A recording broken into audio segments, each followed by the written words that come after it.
Result ಪ್ರಕಟವಾಗಿ ಆಗಿದೆ. ಎಂದಿನಂತೆ ಈ ಬಾರಿಯೂ ಬಾಲಕಿಯರೇ ಮೇಲುಗೈ ಸಾಧಿಸಿದ್ದಾರೆ. ಮೈಸೂರು, ಮಂಗಳೂರು, ಹಾಸನ, ತುಮಕೂರು ಸೇರಿದಂತೆ ಹಲವು ವಿದ್ಯಾರ್ಥಿಗಳು ಟಾಪರ್ಸ್ ಲಿಸ್ಟ್ನಲ್ಲಿದ್ದಾರೆ.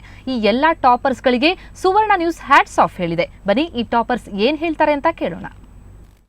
ನನಗೆ ತುಂಬ ಸಂತೋಷ ಆಗ್ತಿದೆ. ಅಂದರೆ 96-97% ನಾನು ಎಕ್ಸ್ಪೆಕ್ಟ್ ಮಾಡಿದ್ದೆ, 98% ಬಂದಿದ್ದೆ.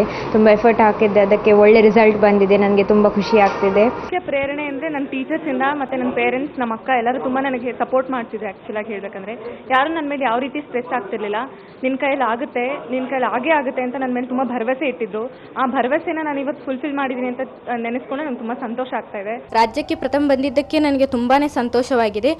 ಇದು ಪ್ರಥಮ ಬರಲು ತುಂಬ ಜನರ ಪ್ರೋತ್ಸಾಹವಿದೆ. ನಮ್ಮ ಲೆಕ್ಚರರ್ಸ್, ನಮ್ಮ ಪೂರ್ತಿ ಸ್ಟಾಫ್ ತುಂಬಾ ಹೆಲ್ಪ್ ಮಾಡ್ತು, ಓದೋಕ್ಕೆ ತುಂಬಾ ಪ್ರೋತ್ಸಾಹ ಕೊಡ್ತು. ನನಗೆ ನನ್ನ ಈ ಸಕ್ಸಸ್ಗೆ ನಮ್ಮ ಪೇರೆಂಟ್ಸ್ಗೆ ಎಲ್ಲ ಕ್ರೆಡಿಟ್ಸ್ ಹೋಗುತ್ತೆ. ಮತ್ತು ನಮ್ಮ ಕಾಲೇಜವರು ಸಹ ಲೆಕ್ಚರರ್ಸ್ ತುಂಬ ಚೆನ್ನಾಗಿ ಎಲ್ಲ ಲೆಸನ್ಸ್ ಎಲ್ಲ ಮಾಡಿದ್ರು. ಲ್ಯಾಂಗ್ವೇಜಸ್ ಸಹ ತುಂಬ ಚೆನ್ನಾಗಿ ಹೇಳ್ಕೊಟ್ರು. ಟ್ಯೂಷನ್ಸ್ಗೆ ಹೋಗ್ತಾ ಇದ್ದೆ, ಅವರು ತುಂಬ ಚೆನ್ನಾಗಿ ಎಲ್ಲ ಹೇಳ್ಕೊಟ್ರು. ಡೌಟ್ಸ್ ಎಲ್ಲ ಚೆನ್ನಾಗಿ ಕ್ಲಿಯರ್ ಮಾಡಿದ್ರು. ಸ್ಟೇಟ್ಗೆ 3rd ರ್ಯಾಂಕ್ ತೆಗೆದಿದ್ದೀನಿ. ನನಗೆ ತುಂಬ ಸಂತೋಷ ಆಗ್ತಿದೆ. ನಮ್ಮ ಕಾಲೇಜಿಗೆ, ನಮ್ಮ ಪೇರೆಂಟ್ಸ್ಗೆಲ್ಲ ತುಂಬ ಸಂತೋಷ ಆಗಿದೆ ಅಂತ ಅನ್ಕೊತೀನಿ. ಮತ್ತು ಈಗ ಮುಂದೆ ಡಿಗ್ರಿ ಮಾಡಿ ನಾನು AS ಮಾಡಬೇಕು ಅಂತ ಅಂದ್ಕೊಂಡಿದ್ದೀನಿ.